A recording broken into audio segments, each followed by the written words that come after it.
आज दो बहुत अहम मुद्दे पे आप लोगों से बात करने वाला हूं कि ये जो मुंबई में महाराष्ट्र में जो उद्धव परमवीर सरकार की, अनिल देशमुख सरकार की और शरद पवार के बयान की, क्या इन सब बातों की वजह से क्या एसएसआर सुशांत सिंह राजपूत के मुद्दे को भटकाने की ये एक कोशिश है, साजिश है? इस पे अपनी विचार जरूर व्यक्त करेंगे और इस पर से ये भी बता दें कि एंटीलिया के केस में क्या बहुत बड़े बड़े खुलासे आए हैं और कौन कौन लोग इसमें एक्सपोज हुए हैं। ये सब विषय पे आज इस वीडियो में बात करेंगे।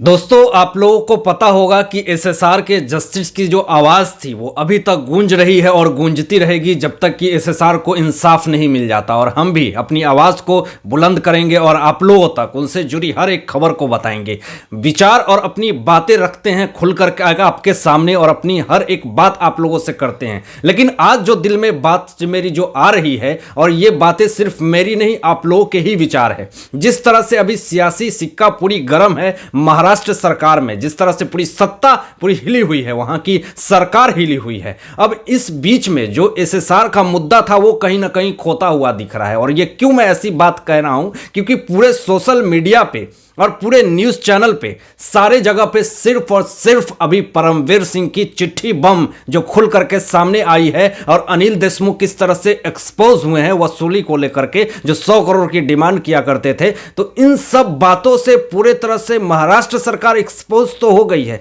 लेकिन कहीं ना कहीं जो एसएसआरियंस अपनी आवाज को बुलंद कर रहे थे वो कहीं ना कहीं दबी हुई दिख रही है, वो कहीं ना कहीं न्यूज़ चैनल से खोती हुई दिख रही है, कहीं ना कहीं वो सारी आवाज़ कहीं ना कहीं ओझल होती हुई दिख रही है। लेकिन मैं आपको बता दूं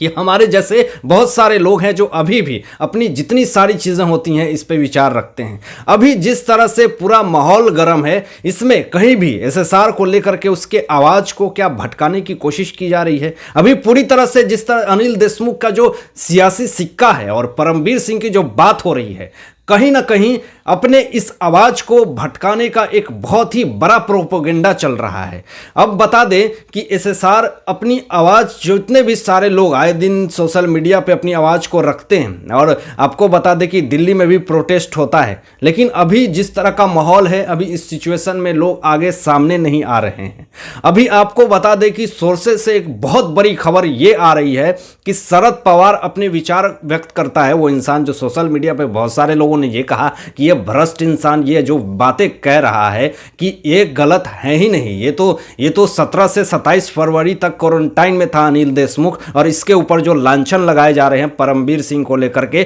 कि ये 100 करोड़ की डिमांड करता था हर महीने सचिन वाजे को लेकर के, तो ये शरद पवार ने ये जो बयान दिया, तो इस पर से सोशल मीडिया पे बहुत तरह की बातें छपने लगी शरद पवार को लेकर के। दोस्तों, शरद पवार ने जैसे ये बयान दी, परमवीर सिंह सुप्रीम कोर्ट पहुंच चुके हैं, सीबीआई की जांच हो, तो बात अब यहां पे ये समझ में आ रही होगी आपको कि अगर कोई भी गलत अगर किसी पे आरोप लगाएगा तो वो सुप्रीम कोर्ट नहीं जाएगा। इससे ये पता चलता है कि कहीं ना कहीं अनिल देशमुख इसमें कल्प्रिट है, हो सकता है, क्योंकि जब परमवीर सिंह सुप्रीम कोर्ट पहुंचता है और अपनी याचिका दायर करता है और यह कहता है कि मैंने जो भी चिट्ठी लिखी है उद्धव सरकार को, इस पर बड़ी कार्रवाई होनी चाहिए और इस पर सीबीआई की जांच होनी चाहिए, मैं बिल्कुल अपने तरीके से सही हूं और मैंने जो चिट्ठी में एक एक बातें कही हैं वो बिल्कुल सत्य है और तथ्य पे बात करी है, और परमवीर सिंह को धमकियां मिलनी शुरू हो गई है। इस पर से बहुत बड़े बड़े कांड हो सकते हैं महाराष्ट्र सरकार में, महाराष्ट्र की सत्ता में, जिसमें बहुत बड़े बड़े लोग एक्सपोज हो रहे हैं। आपको बता दें कि दोस्तों, ये कैसी चीज है, ये कैसी सरकार है।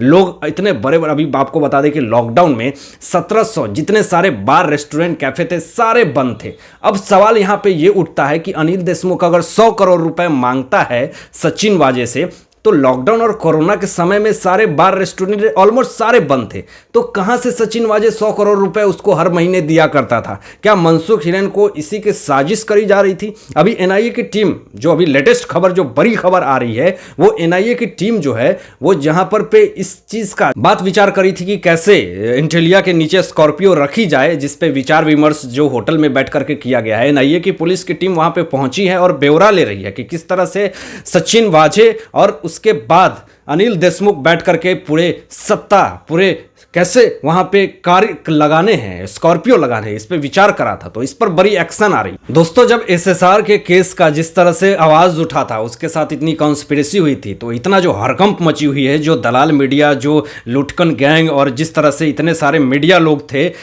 कभी भी आवाज नहीं उठाया एसएसआर को लेकर के और उसके डिमांड नहीं करी जस्टिस की। लेकिन आज जिस तरह से महाराष्ट्र सत्ता में जिस तरह से गर्मा गर्मी चल रही है, सत्ता पूरी हिली हुई है, तो आज सारे लोग ब्रेकिंग न्यूज इसको बना करके बैठे हुए हैं। लेकिन यही लोग उस वक्त एक भी अपनी आवाज को उठाने वाले नहीं थे। उसी बीच में एक इंसान था, अर्णव गोस्वामी, जो कि आज भी हैं और कहीं ना कहीं उनकी आवाज़ इस मुद्दे पे हो सकती है कि दबी हुई है, जिस पर से उनको बॉन्ड पेपर पे साइन करवाया गया था महाराष्ट्र सरकार को लेकर के कि अगर तुमने एसएसआर के आवाज़ को अगर बुलंद करा, सुप्रीम कोर्ट से भी बहुत ही लीगल एक्शन उन पे लिया गया था कि अगर तुमने इस पे कोई भी कार्रवाई करी तो तुम्हारी जेल तय। तो इस चीज को लेकर के वो अभी खुल करके बातें नहीं कर रहे हैं, लेकिन उन्होंने कहा है कि जिस तरह से सियासी सिक्का वहां पे गर्म है, कहीं ना कहीं इस बीच में सुशांत सिंह राजपूत के मौत का जो सदमा है वो कहीं ना कहीं खोती हुई दिख रही है। लेकिन फिर भी सोशल मीडिया पे जिस तरह का गर्मा माहौल चल रहा है,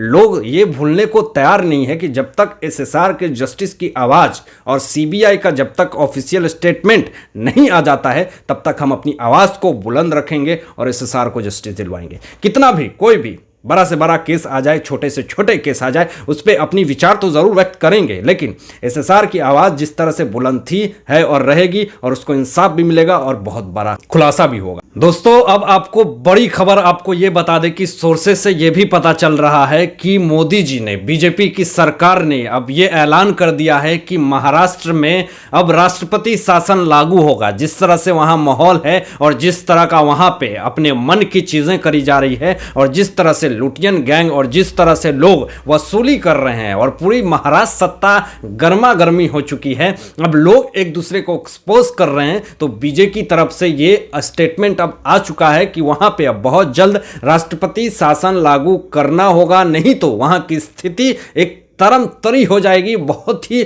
बुरी स्थिति हो जाएगी और जिस तरह का भी स्थिति है उससे भी बदतर हो जाएगी। तो इस पर से एक बहुत बड़ा बयान आ चुका है और बहुत जल्द वहां पे शासन लागू होगा। और जिस तरह से शिवसेना का सत्ता वहां पे जो चल रहा है और जिस तरह से वहां की पब्लिक जिस तरह से त्रस्त है और इस तरह से वहाँ की फीलिंग लोग अपनी शेयर नहीं कर पा रहे हैं, फीलिंग व्यक्त नहीं कर पा रहे हैं वहाँ की पब्लिक। लेकिन कहीं ना कहीं सरकार, बीजेपी सर चीज को समझ रही है और हो सकता है कि बीजेपी की सत्ता वहाँ पर आकर के बहुत कुछ अच्छा करने की कोशिश करेगी। अगर शिवसेना से ये सारी चीज़ें नहीं हो रही हैं तो उनको आकर के सामने ये कह देना चाहिए कि भैया हमसे नहीं हो पा रहा है, हम सरकार नहीं संभाल पा रहे हैं, हमें बख्श दो और दूसरे सरकार को लाओ, सब लोग इस्तीफा दे दो। अब इस पर से नोटी बॉय का एक और बहुत बड़ा बयान आ चुका है, बहुत बड़ी खबर आ चुकी है कि अगर इस पर अगर ऐसी बातें अगर होने लगे, अगर हर लोग अनिल देशमुख की जिस तरह से लोग इस्तीफा मांग रहे हैं, बीजेपी विपक्ष के नेता लोग इस्तीफा मांग रहे हैं,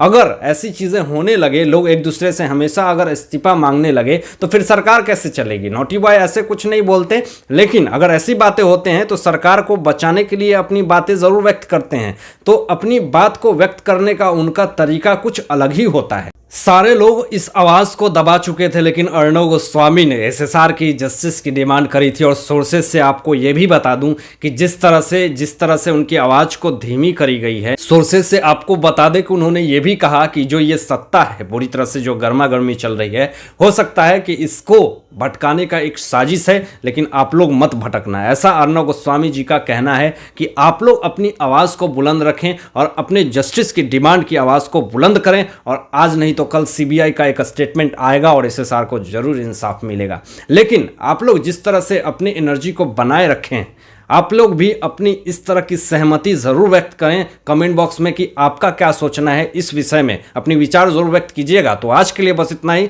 धन्यवाद।